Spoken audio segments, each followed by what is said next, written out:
వాళ్ళకి ఈ ఆలోచన వచ్చిందానికి నా కృతజ్ఞత ఉంది.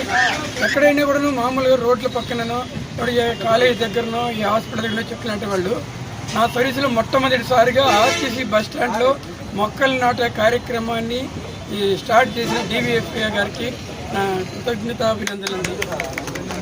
మా ఆర్టీ సిబ్బంది కూడాను ఇక్కడ బస్ స్టాండ్లో ఎదురుగా ఉన్న గార్డెన్ బాగా డెవలప్ చేశారు. అలాగే గ్యారేజ్లో కూడాను మా ఆర్టీ సిబ్బంది మొక్కలు అనే కార్యక్రమం స్టార్ట్ చేశారు. అంటే మా డిపార్ట్మెంట్లో మా వాడు స్టార్ట్ చేసేది గొప్పతనం కాకపోయినా వేరే వాళ్ళు వచ్చి మా బస్ స్టాండ్లో చెట్లు నాటడం అనేది చాలా గొప్ప విషయం అండి.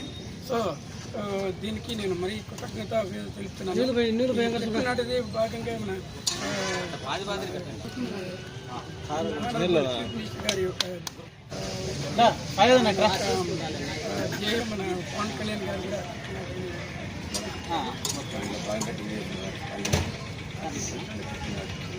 ఇంకా చాలా చోట్ల చెట్లు నాటాల్సిన పరిస్థితి కూడా ఉంది. ఆర్టీ బస్సులో ఎక్కడ కొన్ని చోట్ల